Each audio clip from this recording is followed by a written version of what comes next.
नमस्कार दोस्तों। आज की क्लास में हम पढ़ेंगे हिंदी की अन्य गद्य विधाओं के अंतर्गत आत्मकथा विधा की महत्वपूर्ण रचनाएं। हिंदी साहित्य में जितने भी आत्मकथाएं रची गई हैं उसमें से कौन कौन सी महत्वपूर्ण आत्मकथात्मक रचनाएं हैं जो विभिन्न प्रतियोगी परीक्षाओं में पूछी जाती हैं और जो काफ़ी प्रसिद्ध हैं, उनको हम यहाँ पर उनके नाम को जानेंगे। और इस तथ्य को पढ़ने के लिए हमने आधार बनाया है रामचंद्र तिवारी की पुस्तक हिंदी का गद्य साहित्य। तो आत्मकथा के विषय में हम जानते हैं कि हिंदी की प्राचीनतम आत्मकथा जो है वह किसके द्वारा लिखी गई है, यानी हिंदी साहित्य की जो पहली आत्मकथा है वह बनारसी दास जैन द्वारा रचित आत्मकथा है, जो कि अर्धकथा नाम से है 1641 ईस्वी में। ठीक है, बनारसी दास जैन की रचित आत्मकथा जिसका नाम है अर्धकथा 1641 ईस्वी में। ठीक है, यह हिंदी की पहली आत्मकथा है। इसके बाद हम देखते हैं आगे महत्वपूर्ण आत्मकथाएं कौन कौन सी रची गई। तो सबसे पहले देखिए कि आत्मचरित्र विधा यानी आत्मकथा विधा जो रचने की परंपरा है वह मुख्य रूप से आधुनिक काल में ही जो है रचा गया, यानी कि 19वीं शताब्दी से, ठीक है 20वीं शताब्दी से, ठीक 20वीं शताब्दी में ही मुख्य रूप से आत्मकथाएं रची गई हैं। तो देखते हैं कौन कौन सी महत्वपूर्ण आत्मकथाएं हैं। स्वामी दयानंद द्वारा लिखित जीवन चरित्र, ठीक है, संवत 1917 विक्रमी में ये लिखा गया था। उसके बाद सत्यानंद अग्निहोत्री ने लिखा मुझ में देव जीवन का विकास 1910 ईस्वी में। भाई परमानंद ने लिखा आप बीती 1921 ईस्वी में। रामविलास शुक्ल लेखक, उन्होंने लिखा है मैं क्रांतिकारी कैसे बना 1933 ईस्वी में। इसके बाद डॉक्टर श्याम सुंदर दास द्वारा रचित आत्मकथा है मेरी आत्मकहानी 1941 में। फिर राहुल सांकृत्यायन ने लिखा मेरी जीवन यात्रा 1946 में। भारत के प्रथम राष्ट्रपति डॉक्टर राजेंद्र प्रसाद ने अपनी आत्मकथा किस नाम से लिखी? आत्मकथा के नाम से ही लिखा 1947 ईस्वी में। ठीक, वियोगी हरि की रचना है उनकी आत्मकथात्मक रचना मेरा जीवन प्रवाह 1948 ईस्वी में। देवेंद्र सत्यार्थी ने अपनी आत्मकथाएं 3 खंडों में लिखी। कौन कौन सी? चांद सूरज के बिरन 1954 ईस्वी में, नील यक्षिणी 1985 ईस्वी में तथा नाच मेरी बुलबुल 1999 ईस्वी में। ये देवेंद्र सत्यार्थी की 3 खंडों में रचित आत्मकथा। सेठ गोविंद दास ने अपनी आत्मकथा लिखा 3 भाग में आत्मनिरीक्षण नाम से, आत्मनिरीक्षण 1958 ईस्वी में। पांडे बेचन शर्मा उग्र की आत्मकथा का नाम है अपनी खबर 1960 ईस्वी में। आचार्य चतुरसेन शास्त्री ने अपनी आत्मकथा किस नाम से लिखी? मेरी आत्मकहानी 1963 ईस्वी में। ठीक, इसके बाद हम देखते हैं तो प्रेमचंद्र ने जो हंस पत्रिका निकाला उसमें भी कुछ साहित्यकारों के आत्मकथा विशेषांक के रूप में भी उसमें लिखे गए। इसके बाद हम देखते हैं देवेंद्र सत्यार्थी की जो आत्मकथा है 3 खंडों में जो उन्होंने लिखा। ठीक, देवेंद्र सत्यार्थी ने 3 खंडों में अपनी आत्मकथा लिखी है। वह जो है किस नाम से लिखा है? वह उन्होंने लिखा है चांद सूरज के बिरन, नील यक्षिणी और नाच मेरी बुलबुल के नाम से। देवेंद्र सत्यार्थी की 3 खंडों में आत्मकथा। इसके बाद देखते हैं हरिवंश राय बच्चन ने, इनकी आत्मकथा बहुत ही महत्वपूर्ण है और बहुत ही चर्चित है। हरिवंश राय बच्चन ने अपनी आत्मकथा 4 खंडों में लिखी है जिसका नाम है क्या भूलूं क्या याद करूं, पहला खंड 1969 ईस्वी में। नीड़ का निर्माण फिर, दूसरा खंड 1970 ईस्वी में। और बसेरे से दूर, तीसरा खंड 1978 ईस्वी में। और 10 द्वार से सोपान तक, चौथा खंड 1985 ईस्वी में। तो हरिवंश राय बच्चन की ये 4 खंडों में आत्मकथा, क्या भूलूं क्या याद करूं, नीड़ का निर्माण फिर, बसेरे से दूर और 10 द्वार से सोपान तक। उसके बाद डॉक्टर देवराज उपाध्याय की आत्मकथा यौवन के द्वार पर 1970 ईस्वी में। वृंदावन लाल वर्मा की आत्मकथा है अपनी कहानी 1970 ईस्वी में। मनमथ नाथ गुप्त ने अपनी आत्मकथा लिखी क्रांतिकारी की आत्मकथा 1973 ईस्वी में। बलराज साहनी जो कि भीष्म साहनी के भाई थे, बलराज साहनी जो कि एक एक्टर यानी अभिनेता भी थे, उन्होंने अपनी आत्मकथा लिखी मेरी फिल्मी आत्मकथा 1947 ईस्वी में। डॉक्टर रामविलास शर्मा ने लिखा घर की बात 1983 ईस्वी में। इसके बाद शिव पूजन सहाय की आत्मकथा का नाम है मेरा जीवन 1985 ईस्वी में। इसके बाद हंसराज रहबर ने अपनी आत्मकथा 3 खंडों में लिखी मेरे 7 जन्म नाम से। हंसराज रहबर की आत्मकथा है मेरे 7 जन्म, ठीक, 3 खंडों में लिखा। इसके बाद यशपाल ने अपनी आत्मकथा लिखी मेरी जीवन धारा के नाम से 1987 ईस्वी में।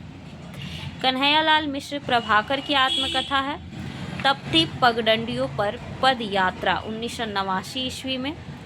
फणीश्वरनाथ रेणु ने लिखा आत्म परिचय 1988 ईस्वी में। अमृतलाल नागर की आत्मकथा है टुकड़े टुकड़े दास्तान। अमृतलाल नागर की आत्मकथा टुकड़े टुकड़े दास्तान 1986 में। डॉक्टर नगेंद्र की आत्मकथा है अर्धकथा नाम से, ध्यान रखिएगा, डॉक्टर नगेंद्र की आत्मकथा है अर्धकथा के नाम से। आप जानते हैं कि हिंदी की पहली जो कथा आत्मकथा है उसका नाम है अर्धकथा, जो कि बनारसी दास जैन द्वारा रचित है और ये ब्रज भाषा में था। इसे हिंदी की पहली आत्मकथा कहते हैं 1641 ईस्वी में। वहीं हम देखते हैं कि डॉक्टर नगेंद्र की जो आत्मकथा है अर्धकथा या अर्धकथानक के नाम से आता है 1988 ईस्वी में, ठीक है, डॉक्टर नगेंद्र। रामदास मिश्र का आत्मकथा 1991 ईस्वी में आता है सहचर है समय। रामदास मिश्र की आत्मकथा सहचर है समय, ठीक। और कमलेश्वर ने कथाकार जो है कथाकार कमलेश्वर ने गर्दिश के दिन नाम से 1980 ईस्वी में एक आत्मकथा संपादित किया। इसमें हिंदी तथा अन्य भारतीय भाषाओं के 12 रचनाकारों का आत्मकथ्य एक साथ प्रकाशित हुआ। तो गर्दिश के दिन एक आत्मकथा संग्रह है एक तरह से, जिसका संपादन कमलेश्वर ने किया था 1980 ईस्वी में। इसमें 12 रचनाकारों का आत्मकथ्य एक साथ ही उपस्थित है, ठीक।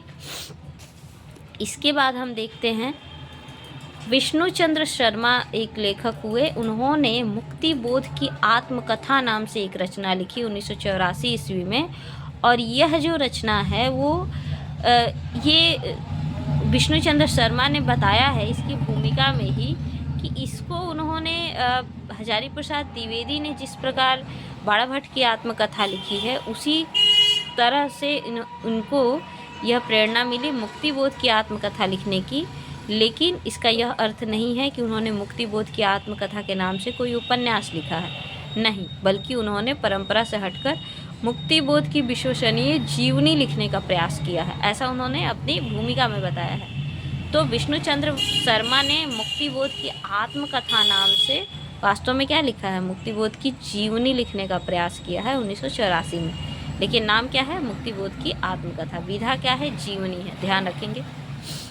इसी प्रकार सूर्य प्रकाश दीक्षित ने 1970 ईस्वी में लिखा निराला की आत्मकथा, जो कि वास्तव में आत्मकथा नहीं है बल्कि उनमें निराला की एक तरह से जीवनी है। सूर्य प्रकाश दीक्षित ने लिखा निराला की आत्मकथा 1970 में।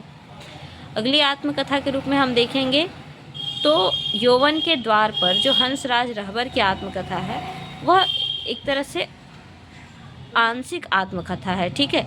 आंशिक आत्मकथा इसलिए क्योंकि इसमें विशेष तौर पे यौवन की मानसिकता और आचरण को उभारा गया है। तो ये पूरी तरह से आत्मकथा ना होकर आंशिक आत्मकथा है देवराज उपाध्याय का यौवन के द्वार पर, ठीक।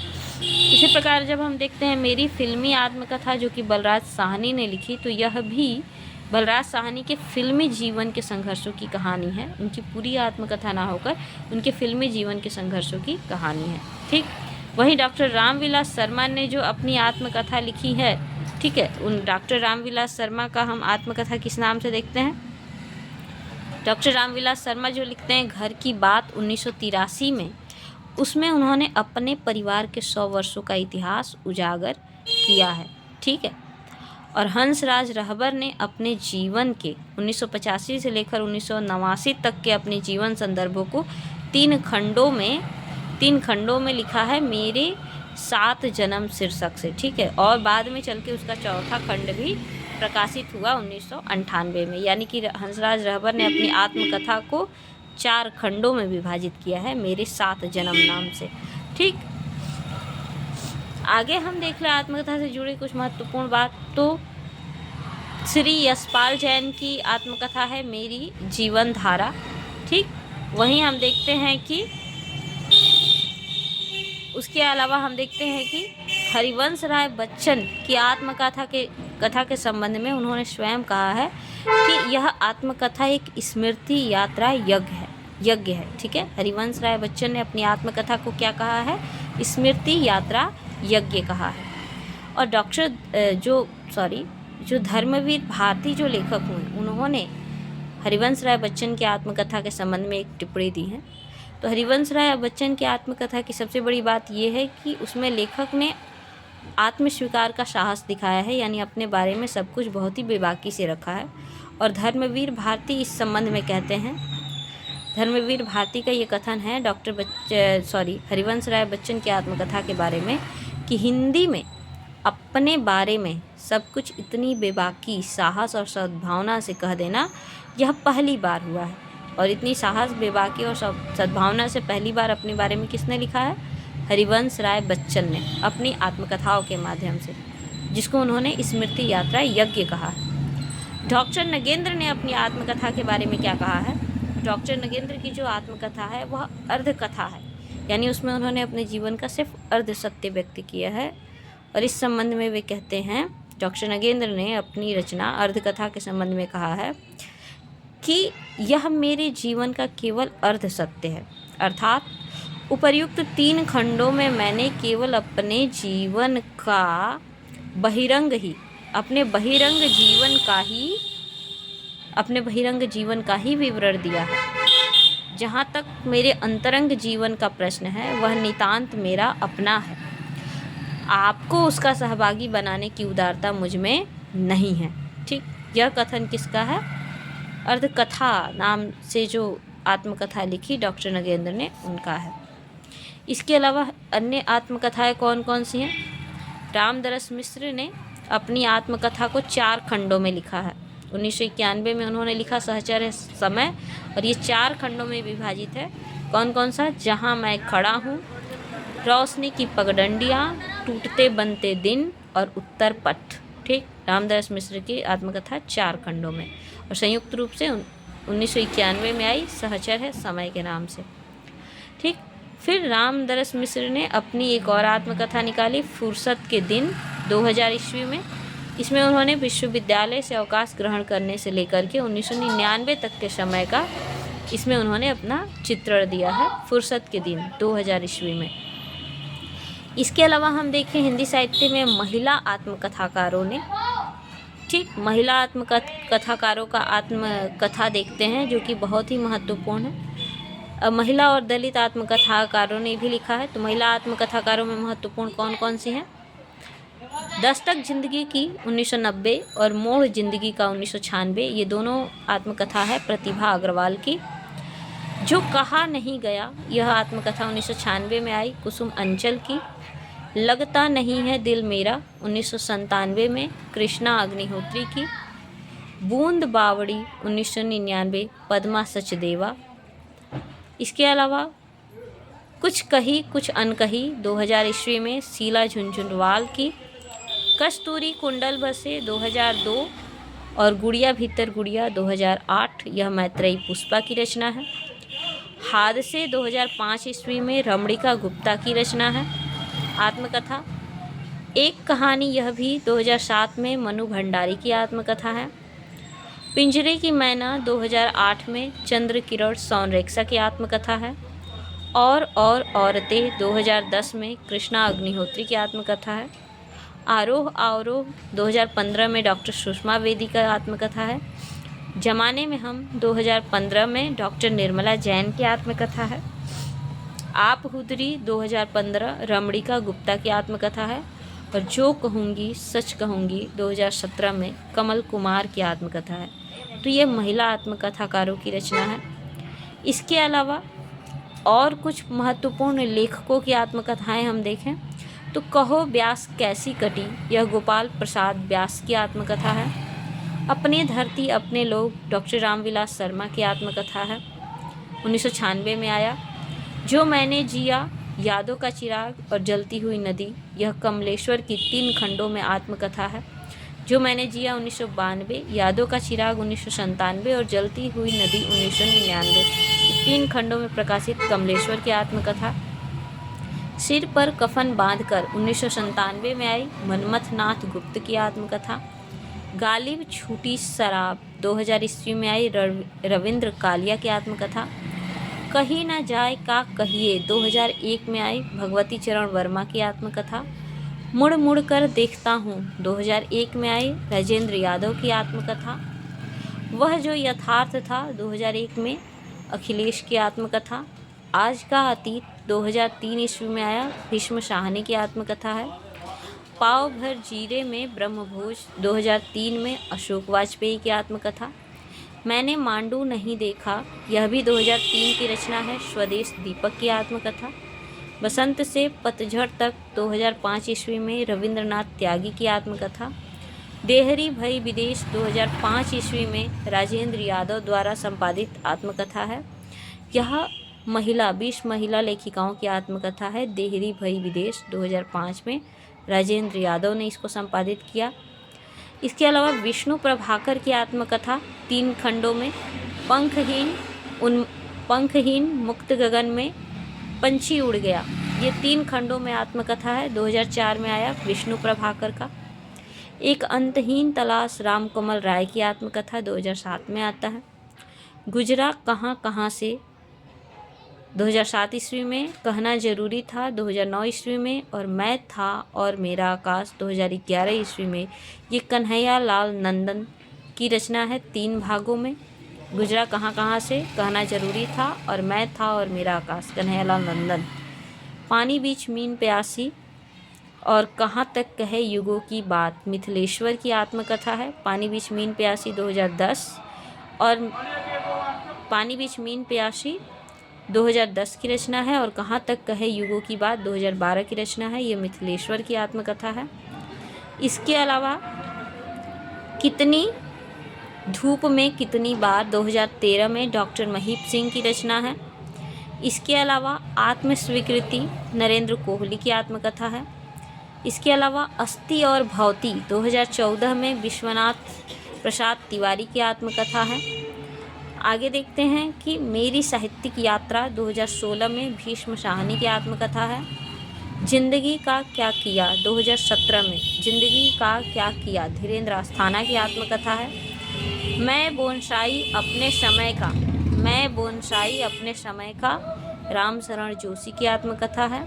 और मैं पढ़ के पत्थर भया 2017 में नंदकिशोर नंदन की आत्मकथा। न कोई बैरी न कोई बेगाना 2018 में सुरेंद्र मोहन पाठक की आत्मकथा है। हम नहीं चंगे बुरा न कोई 2019 में सुरेंद्र मोहन पाठक की रचना है। और निंदक नियरे राखिए 2020 में, ये भी सुरेंद्र मोहन पाठक की रचना है। 3 हो गए सुरेंद्र मोहन पाठक की रचना, ना कोई बैरी ना बेगाना, हम नहीं चंगे बुरा ना कोई और निंदक नियरे राखिए, ये सुरेंद्र मोहन पाठक की आत्मकथा है। धूप के नंगे पांव स्वयं प्रकाश की आत्मकथा है।